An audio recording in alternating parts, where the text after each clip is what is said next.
Hello students, आज हम topic देखने वाले हैं डिसीजन मेकिंग। ठीक है, तो डिसीजन मेकिंग क्या होती है, नाम से ही समझ में आ रहा है, निर्णय लेना इज कॉल्ड डिसीजन मेकिंग।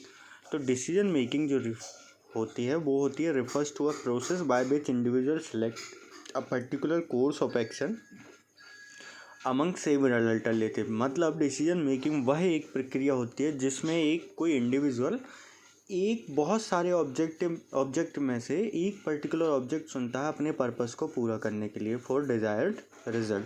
ठीक है, the main purpose of decision making is to direct the resources of an organization towards a future goal. ठीक है, डिसीजन मेकिंग का मेन उद्देश्य होता है अपने जितने भी ऑर्गेनाइजेशनल रिसोर्सेज हैं उन सबको डायरेक्ट करना अपने कंबाइंड गोल की तरफ, जो उस पर्टिकुलर ऑर्गेनाइजेशन का गोल है। That is what we call decision making. तो हम डिसीजन मेकिंग को फिर से डिफाइन करें तो क्या होगा कि डिसीजन मेकिंग एक इंडिविजुअल की वह विभिन्न ऑब्जेक्ट में से वह चॉइस जो उसके पर्टिकुलर गोल को, डिजायर्ड गोल को फुलफिल करने में मदद करे। ठीक है, वो कहलाती है आपके डिसीजन मेकिंग। डिसीजन मेकिंग हमेशा फोकस्ड होती है अपने फ्यूचर गोल की तरफ उस पर्टिकुलर ऑर्गेनाइजेशन के या इंडिविजुअल के। ठीक है, ये तो हो गई डिसीजन मेकिंग की बात। ठीक है, अब बात करें अगर हम कि डिसीजन मेकिंग क्या होती है, तो डिसीजन मेकिंग बेसिकली क्या होता है, सबसे पहले तो हमें पता होना चाहिए कि प्रॉब्लम है क्या।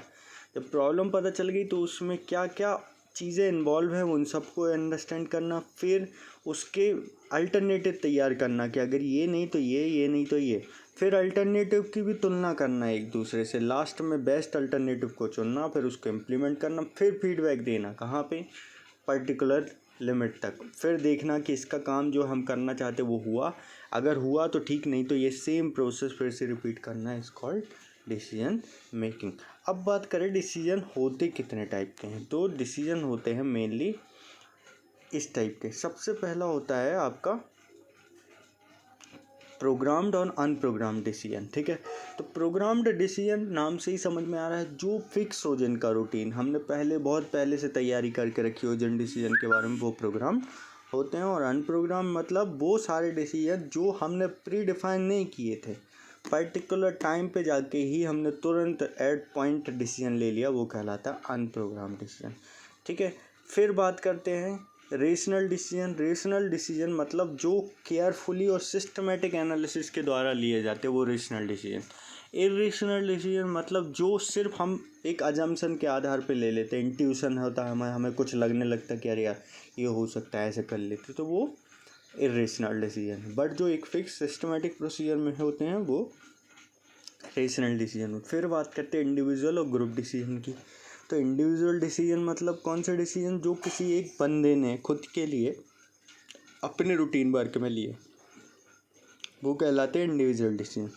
ग्रुप डिसीजन मतलब जो बहुत सारे लोगों ने इकट्ठा मिलके एक कंसेंसस पे पहुंचे हों कि ये करना है ये नहीं करना, भले असहमति में सहमति ढूंढी उन्होंने, बट वो कहलाएगा आपका ग्रुप डिसीजन। फिर आती है पर्सनल और ऑर्गेनाइजेशनल। पर्सनल मतलब जब हम खुद के बेनिफिट के लिए कोई डिसीजन लेते हैं तो वो पर्सनल। ऑर्गेनाइजेशन मतलब किसी संस्था से जुड़ा कोई डिसीजन लेते हैं जब मिलके कोई ग्रुप ऑफ डायरेक्टर्स, तो वो कहलाता है ऑर्गेनाइजेशनल डिसीजन। फिर आते हैं बेसिक डिसीजन और रूटीन डिसीजन। बेसिक डिसीजन मतलब जो कुछ पर्टिकुलर, जैसे लॉन्च ऑफ न्यू प्रोडक्ट करना है हमें, ठीक है, या जो लार्ज इन्वेस्टमेंट रिक्वायर्ड है और हम उस पर्टिकुलर सिचुएशन में कोई डिसीजन ले रहे हैं, तो वो बेसिक। रूटीन क्या होता, चलते चलते कुछ डिसाइड कर लिया हमने, तो वो हो जाएगा अपना नॉर्मल रूटीन डिसीजन कि यार सुबह इतने बजे उठना है, शाम को इतने बजे सोना है, तो ये रूटीन डिसीजन में आ जाएगा।